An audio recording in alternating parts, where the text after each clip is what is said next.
Thank you and good day, everyone. When I was broached by Alan about the subject of participating in a virtual data conference in Korea, I was rather excited to try the format out and be able to speak with this group, something that may not have been possible easily in a non-virtual environment.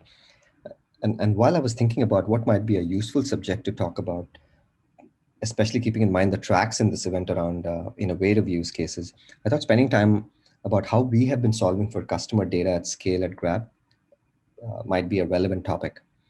So the next 20 minutes or so, I'll try share some context about the problem, shed some light about how we went to solving it, and share an example or two.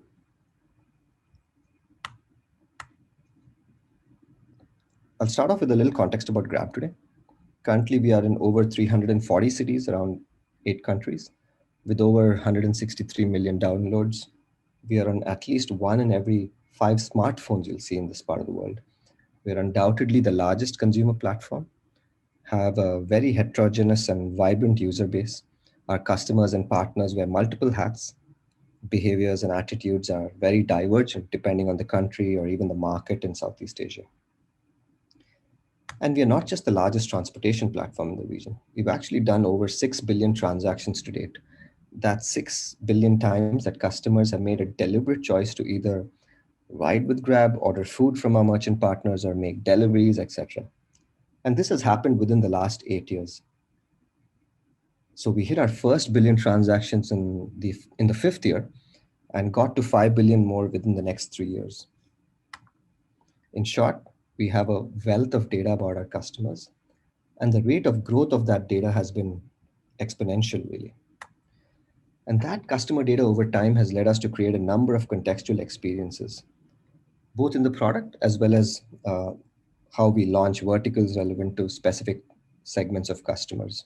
For example, we have a number of recommenders built to surface the most relevant food choices for our eaters. We brought transportation options like Grab Pet and Grab Assist based on our understanding of chat messages that customers were having with drivers. We developed and customized our Grab Pay rewards catalog based on redemption interest we observed, and so on. But building customer orientation isn't easy, particularly from a data perspective. And let me elaborate a bit on that with some context. So setting context, the first thing I'll reinforce is the richness of our user base again. With millions of transactions happening every day, and typically in high frequency use cases, we have a lot of transactional, geospatial, and behavioral data that the system is generating. For example, on the driver app side alone, we capture close to 9 terabytes a day. And this is just on the app side, So it's a copious amount of data. Secondly, what we've done is to democratize data internally, both in terms of systems and people. At Grab today, data teams are secularly integrated with product families or functions. So every functional team or product area has dedicated data scientist and analyst representation. This also allows data teams to deeply understand their domain or area and really partner with their technology or business counterparts. Additionally, the ability to mine data and access insights continues to be increasingly democratized internally. So you have a lot of data coming from several different sources, businesses, and you have a federated set of teams. And these teams have the ability to easily spin up compute and go about solving problems. But herein also lies a set of problems. For one, teams can develop an inconsistent or customized view based on their understanding of the customer.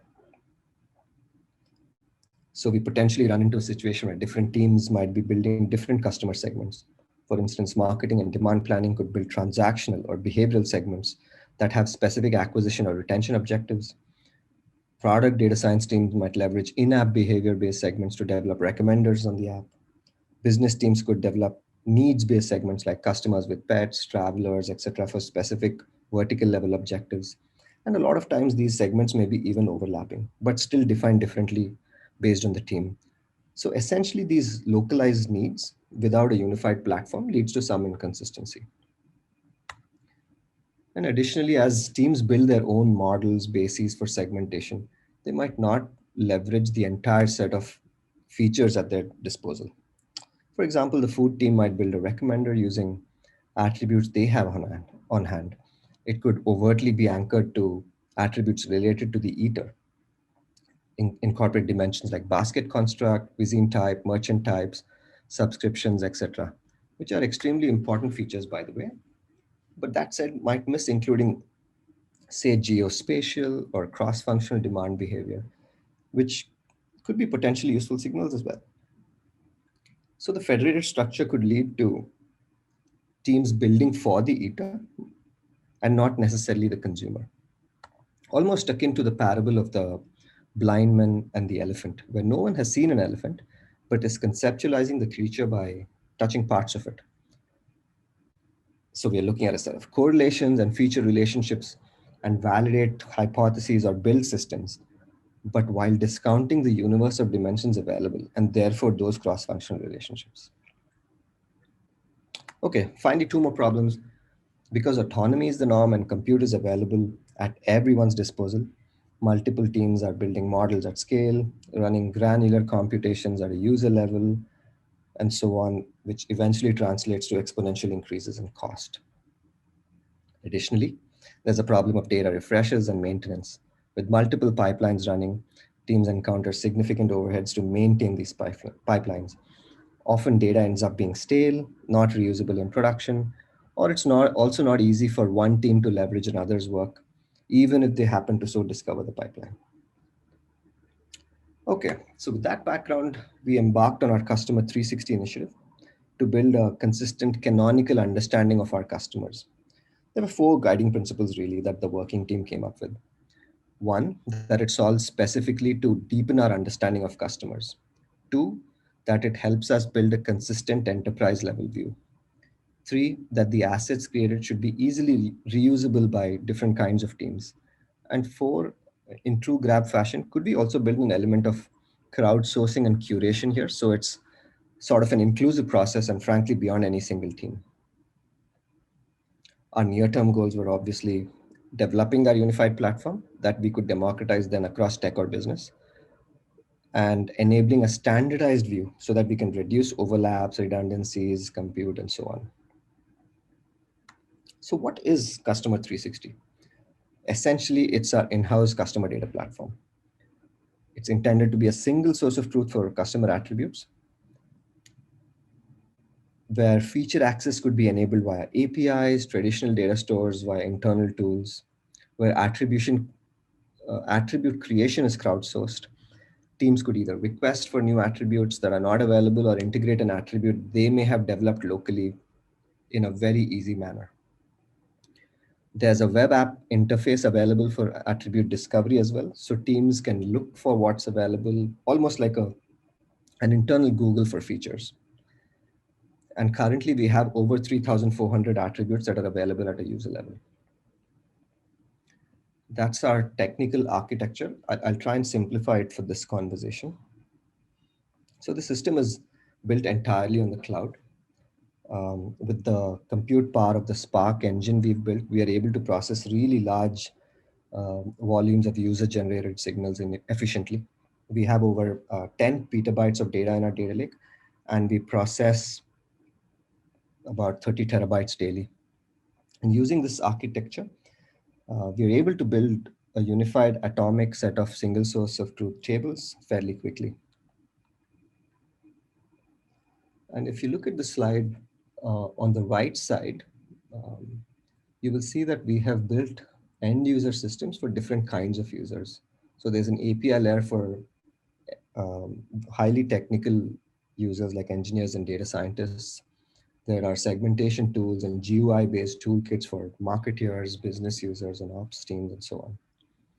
And we've also enabled these through our regular data processing and query tools for the data science and analytics communities. Okay, so we did all this, but how has it helped teams? Yeah, I'll share a few examples of where this is going in its early days. So one of the things we've been able to scale quickly is to use these customer 360 attributes to actually go ahead and develop even more complex attributes. So the example on this slide is akin to a behavioral archetype developed using an unsupervised algorithm that discovers a set of classes, and then a classifier that buckets users into some of these segments. And this is being inferred and computed at a city level. Yeah, so it's a pretty massive computation. Over 80 features were eventually used for archetype development, and a lot of them were app telemetry related attributes, which, as you know, is semi-structured and notoriously large. From our perspective, think at least 7 billion records a day. And features were developed based on activity from the last 3 months. So really hairy computations. Another use case, and one that I'm really excited about, is that we've developed a feature as a service API portal, basically making available customer 360 features for wider democratic consumption internally, and for online and production use cases. So we have an end-to-end self-service developer portal for engineers and data scientists. Users essentially have the ability to subscribe to a product, to obtain subscription keys, which then authorizes them to access these APIs. Subscription is fully managed by the portal, so they can regenerate, cancel keys, and so on. And once a subscribed user has their subscription going, they can explore available APIs. Essentially, think of each of those 3,400 attributes as an API, or you could use a combination of those attributes as APIs. They can test them in the portal itself, and they can deploy them for production use cases. Once integrated, users can monitor API performance metrics in terms of latencies, payloads, etc. And theoretically, if the attribute is already available, teams can spin up the API in less than 24 hours. If the attribute is not available, they could ingest that attribute into the system, and it could probably take 2 days for backfilling, etc., depending on the complexity of the attribute itself. Essentially, the system allows you to really accelerate your data science workflow. Okay, another thing we did was to hook these customer 360 attributes into our internal segmentation platform. Now, this is a system that marketing, demand planning, and even tech teams use to segment groups for targeting, campaigns, and so on. So now all of these disparate teams operating in different countries are empowered to segment at scale. They don't need to pull out data, create customer segments that may not be refreshed or relevant over time, etc. Or if the work of one team was found to be valuable, they could easily extend it into another market, right? So if you look at these drop downs on the attributes available, all of these are being fed through and integrated from the customer 360 platform. Okay, so we started making complex inferences. We've democratized access and deployment. We've solved for an offline use case. The next step, of course, was using this in a production environment. So one of our earliest use cases was to empower our contact center agents. What you essentially see on the screen here is an example of the kind of interface that one of our customer support agents might be looking at. And what you see at the top left is an example of the customer context we share about the person calling in. And this is powered by our C360 APIs. So whether a customer is loyal, a white glove, a newbie, and so on. Spinning this up was done independently by engineering, and we went live in a couple of weeks for this project, if I remember, which normally would have taken significantly longer. Okay, where are we today? It's still early days, but we are seeing some encouraging traction in terms of usage. We started this project sometime in September 2019. We continue to onboard teams, do roadshows to socialize capabilities, and today we have over 250 directly active users that leverage this platform for both their production and offline use cases. But all this has not happened overnight. It's taken us a while to shape this thinking and get the platform to this state. And I thought I'll end with some thoughts on what we learned from this process, something that might be useful to practitioners that are thinking of similar systems. For one, adoption takes time, especially in a federated environment with the ability to easily spin up compute resources. You have to make it useful and easy to onboard so that adoption barriers are essentially non-existent.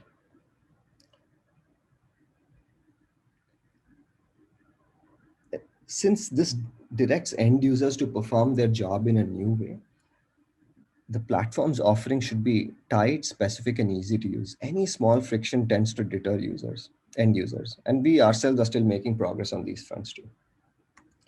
Secondly, with such products, attempt to identify a hook or set of hooks where this can be deployed. So have some hero use cases. These few initial successes are instrumental for internal advocacy and feedback. For us, we had pre-identified the integration with our segmentation platform, but essentially that initial use case went on and spawned several others. Finally, don't try to do it all yourself, especially in large data organizations.